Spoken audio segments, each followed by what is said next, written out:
فاذكروني أذكركم واشكروا لي ولا تكفرون يا أيها الذين آمنوا استعينوا بالصبر والصلاة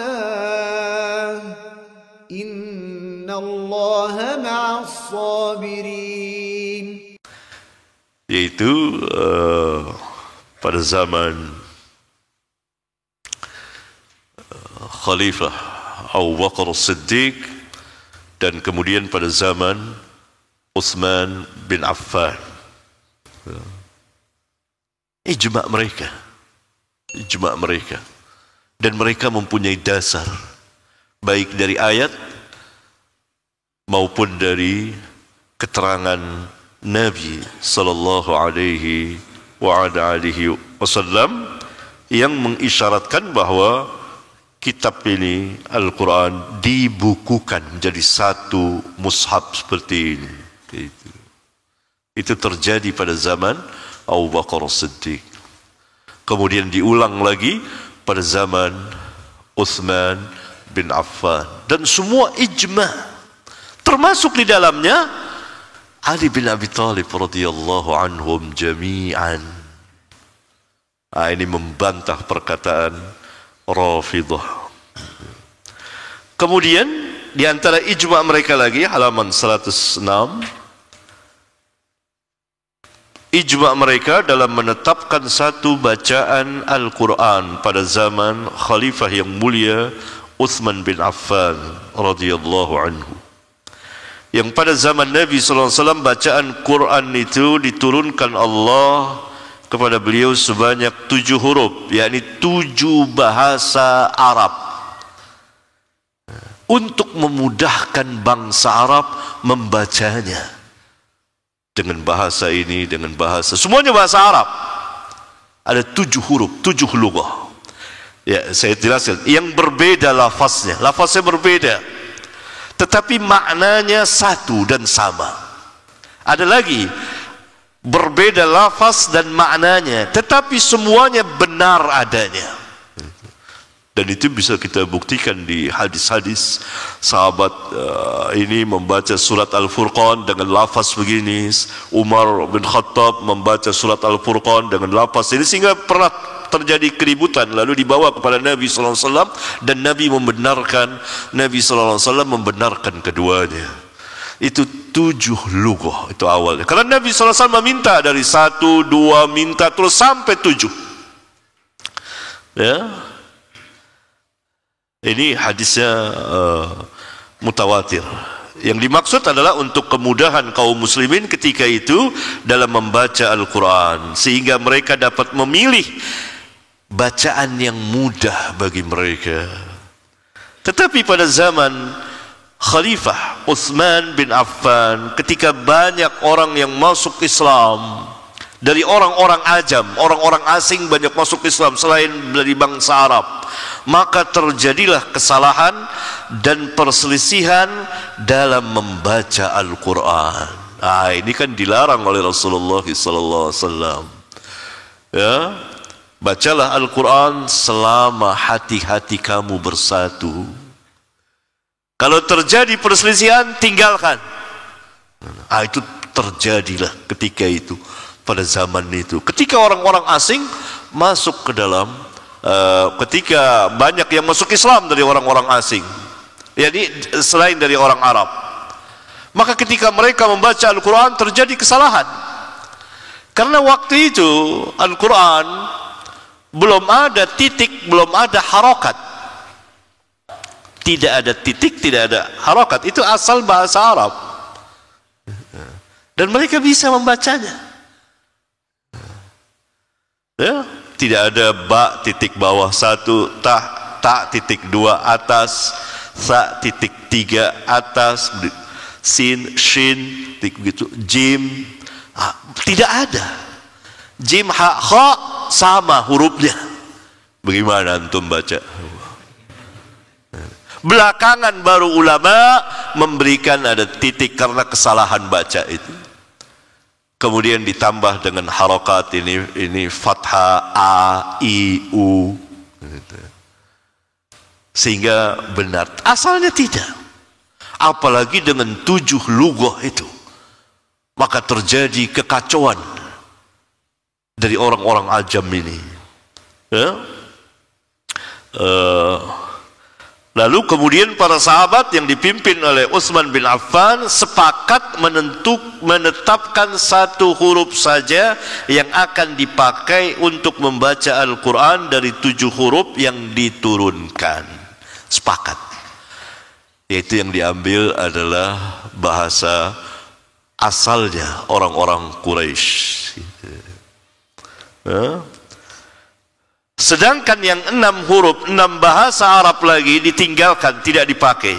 Semuanya ini dimaksudkan agar supaya terjadi kesamaan dan kata sepakat dalam membaca Al-Quran, serta terhindar dari perselisihan yang berkepanjangan terhadap kitabullah sebagaimana perbuatan ahli kitab. Nah, itu dia.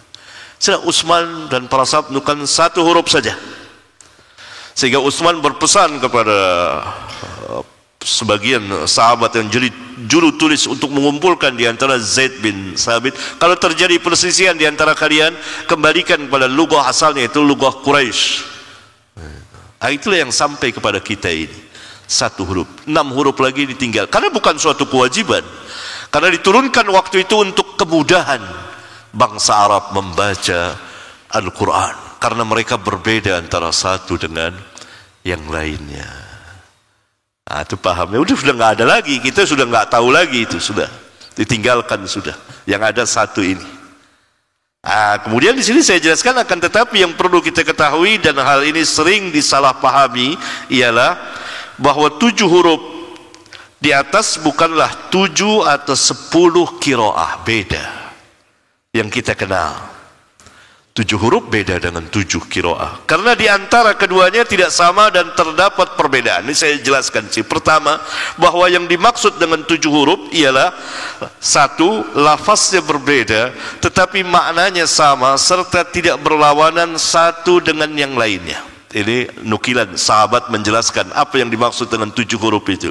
Abdullah bin Mas'ud berkata bahwa yang dimaksud dengan 7 huruf itu ialah seperti perkataan kamu, aqbil, halumma, ta'ala. Lafaznya berbeda tetapi maknanya satu. Apa? Kemari, kemarilah. Tapi lafaznya ada aqbil, halumma, ta'ala. Yang mana saja dibaca saat itu benar adanya, karena maknanya sama. Yang kedua, kadang-kadang makna yang satu berbeda dengan makna lain, tetapi kedua makna tersebut hak benar adanya. Nah, ini yang dimaksud dengan 7 huruf, dan sudah tidak ada lagi, sudah hilang, sudah diangkat, hilang. Karena para sahabat meninggalkannya. 6 lughah itu sudah selesai, 1 huruf. Untuk kesepakatan berdasarkan perintah Nabi SAW, bacalah Al-Quran ketika hati-hati kamu bersatu. Apabila terjadi perselisihan di antara kamu dalam memahami Al-Quran, dalam bacaan, tinggalkan. Yani pilih yang benar, yang salah tinggalkan. Nah, dipilihlah 1 bahasa untuk kesatuan yang asalnya 7 lughah. Tadi seperti tadi ada 2 macam itu, 7 lughah. Lafaznya berbeda, maknanya sama. Jadi seorang sahabat baca surat ini dengan sahabat lain baca surat lain, itu lafaznya bisa berbeda, tapi begitu diturunkan oleh Allah Subhanahu wa taala saat itu. Untuk apa? Kemudahan bangsa Arab membacanya sehingga tidak sulit, dan dapat dengan mudah mereka memahaminya. Nah, ketika banyak yang masuk Islam dari orang-orang ajam, mulai terjadi perselisihan cara membaca. Nah, ini diberitahukan kepada Utsman. Ini yang terjadi di masyarakat seperti ini. Barulah Utsman memanggil para penulis wahyu untuk menetapkan 1 lughah, itu lughah Quraisy. Ini yang asalnya. Karena Nabi SAW orang Quraisy, maka ditatbik. Yang 6 ditinggalkan oleh seluruh para sahabat, ijma' mereka. Tidak ada perbedaan lafaz, tidak ada perbedaan makna. Yang satu ini, yang lafaznya ini enggak, satu lafaz. Hanya kemudian timbul belakangan hari cara membacanya. Itu yang kita kenal bacaan yang 7, qiraah sab'ah, ada bacaan 7, ada bacaan 10. Ini yang saya jelaskan. Kedua, sedangkan yang dimaksud dengan 7 atau 10 qiraah ialah lafaz dan maknanya sama, tetapi cara membacanya yang berbeda. Adapun contoh-contohnya ini saya ada menulis tentang qiraah sab'ah. Misalnya saya ambil contoh. Orang baca Maliki Yaumiddin, mimnya panjang, Maliki Yaumiddin. Sahih. Bacaan kedua Maliki Yaumiddin, mimnya pendek. Sahih, boleh. Pilih salah satunya. Maliki Yaumiddin, Maliki Yaumiddin. Ada lagi bacaan yang lain, Maliki Yaumiddin. Berarti ada huruf ya. Maliki Yaumiddin. Maka li situ ada huruf ya. Ini bacaan syad, tidak sahih. Ini ditinggalkan oleh para ulama. Begitu. Dari mulai Al-Fatihah sampai An-Nas ada perbedaan. Yang mana saja itu tergantung dari qari'nya yang asalnya bagaimana. Kalau orang belajar qiraah begitu, qari dia kemana sanatnya itu, sampainya ke bacaan yang mana. Nanti terangkan. Itu cara membacanya. Lafaznya tidak berbeda. Lafaznya tidak berbeda. Ada kalanya bertasydid, ada kalanya tidak bertasydid, ada kalanya berhamzah, ada kalanya yu'minun, ada yuminun, itu tidak ada hamzah. Itu orang-orang ahli qiraat. Tetapi karena kaum kita di sini sudah biasa baca yang kita kenal baca, sehingga kalau kita baca seperti itu bisa jadi imam, bingung orang. Itu. Wadduha dibaca wadduhi. Mana orang bingung nantinya, bisa menimbulkan fitnah. Itu jangan, kecuali di tengah-tengah para pelajar, kecuali di pesantren, di sekolah untuk mengajarkan para talamid cara membaca. Misalnya dia membaca Sabbihisma Rabbikal A'la dan seterusnya itu. Tapi kalau depan umum jadi imam, salah satu qiraah sab'ah dibaca, salah orang kan jadi fitnah. Kita baca apa yang manusia, apa yang kaum muslimin baca.